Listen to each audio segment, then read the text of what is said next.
अमावस की वो रात जब बिल्कुल अंधेरा था, हाथ को हाथ नहीं दिखाई पड़ता था। ऐसी अंधेरी रात में निशांत अपनी कार से घर की ओर जा रहा था। वह जल्द से जल्द घर पहुंचना चाहता था, तभी उसे रास्ते में एक आदमी काले कपड़े पहने चलता दिखाई दिया। निशांत आगे बढ़ रहा था, तभी उसने हाथ दिया। निशांत गाड़ी रोकना नहीं चाह रहा था, लेकिन अचानक वह आगे आ गया। जोर से ब्रेक लगाकर निशांत ने गाड़ी रोकी। उसे बहुत गुस्सा आया। निशांत, क्या है, मरना है क्या? वह आदमी साइड वाली विंडो के पास आकर बोला। आदमी, मरना नहीं, बचना है, बचाना है तुझे, तेरे परिवार को, तेरे कारोबार को। निशांत को कुछ से समझ में नहीं आ रहा था। आदमी परेशान है, फिर भी इतना गुस्सा? कारोबार तेरा चल नहीं रहा, परिवार बीमार से परेशान है, और तुझे नहीं पता तेरे ऊपर मौत का साया छाया हुआ है। निशांत, तुम्हें यह सब कैसे पता? आदमी, इस अमावस्या की रात मैं तेरा ही इंतजार कर रहा था। मुझे पता था तू हाईवे छोड़कर इस सुनसान रास्ते से गुजरेगा। मुझे अपने हाथ से चल आगे मुझे अपने साथ ले चल आगे, मौत का साया तेरा रास्ता रोके खड़ा है। निशांत डर गया। उसने उस आदमी को अपनी गाड़ी में बिठा लिया। निशांत ने गौर से देखा। काले कपड़े पहने वह कोई तांत्रिक था। गले में कई छोटी बड़ी माला पड़ी हुई थी। हाथ की हर उंगली में अंगूठी। उसका रंग भी सांवला था। आंखों में काजल लगाए हुए था। निशांत ने सोचा, कहीं इसे गाड़ी में बिठाकर कोई गलती तो नहीं करती है, लेकिन इसकी बातों को सुनकर वो इसे बैठाने से रोक नहीं पाया। निशांत चुपचाप गाड़ी चला रहा था। तभी उस तांत्रिक ने कहा, तांत्रिक, रुक जा यहीं पर, वो सामने देख, जिन खड़ा है। अगर तू आगे जाएगा तो तेरी गाड़ी का एक्सीडेंट हो जाएगा। निशांत, लेकिन बाबा, मुझे तो कोई दिखाई नहीं दे रहा है। तांत्रिक, चुप रह, वो तुझे बुला रहा है। तेरी मौत बंद कर, चुपचाप गाड़ी की लाइट बंद कर दे। निशांत ने ऐसा ही किया। गाड़ी की लाइट बंद करते ही सारे में गुप्त अंधेरा छा गया। तभी निशांत ने तेज आवाज सुनी, जैसे धड़ाम से कुछ गिरा है। तांत्रिक, लाइट जला, लगता है वो जा रहा है।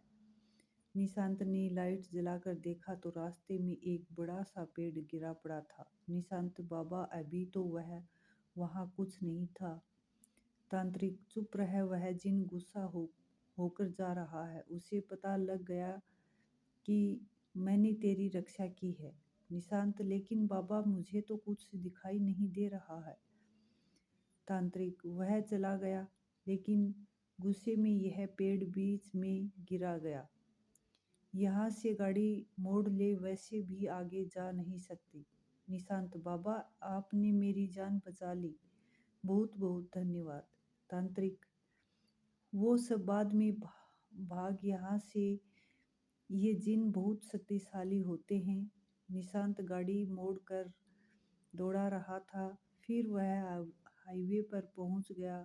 शहर आने वाला था। तभी तांत्रिक ने कहा, तांत्रिक, गाड़ी रोक दे, मुझे यहीं उतरना है। निशांत, लेकिन बाबा, इस सुनसान रास्ते पर आप कहाँ जाएंगे?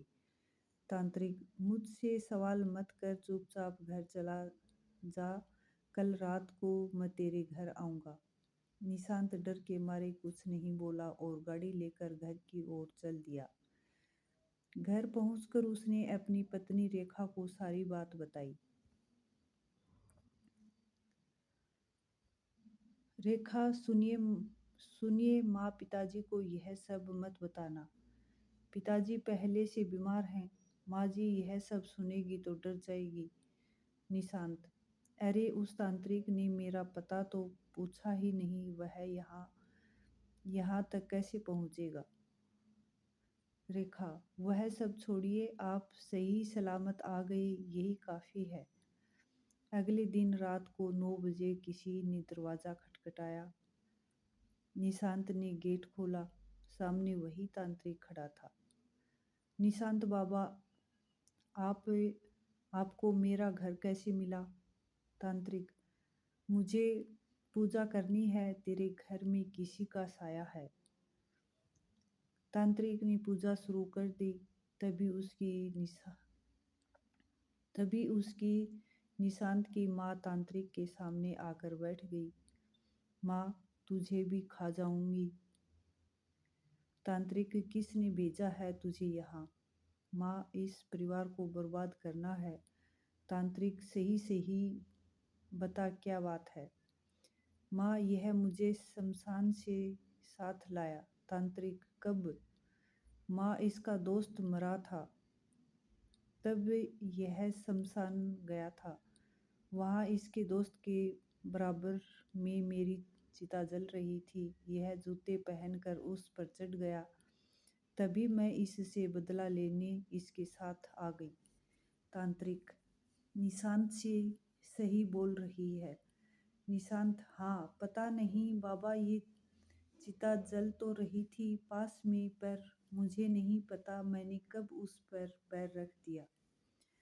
तांत्रिक, शमशान में जूते पहनकर क्यों गया तू?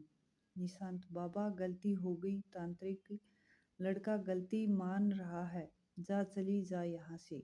माँ, नहीं, इसके बाप को लेकर जाऊंगी। तांत्रिक, मेरे साथ चल, मैं तुझे मुक्ति दिलाऊंगी। माँ, मुझे मुक्ति नहीं मिल सकती, मेरी बेटी भूखी है। तांत्रिक, कहाँ है तेरी बेटी? माँ, जमुना के पीछे झुग्गी में है, उसे भूखा छोड़कर मैं भीख मांगने निकली थी, तभी एक ट्रक चढ़ गया। मेरी बेटी मेरा इंतजार कर रही है।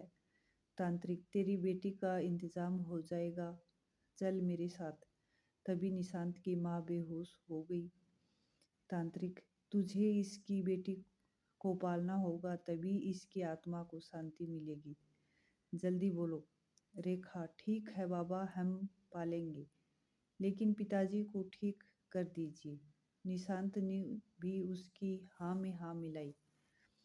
तांत्रिक और निशांत उस झुग्गी में गए। वहाँ झुग्गी वालों से बात की और निशांत ने उस बच्ची को गोद ले लिया। उसके बाद न तो वह तांत्रिक नजर आया, न वह चुड़ैल। निशांत का परिवार बहुत खुशहाल हो गया। उसके पिता स्वस्थ हो गए, कारोबार फिर से चलने लगा। दोस्तों, कहानी कैसी लगी कमेंट करके बताइएगा। कहानी अच्छी लगी तो चैनल को लाइक, शेयर और सब्सक्राइब ज़रूर कीजिएगा। धन्यवाद।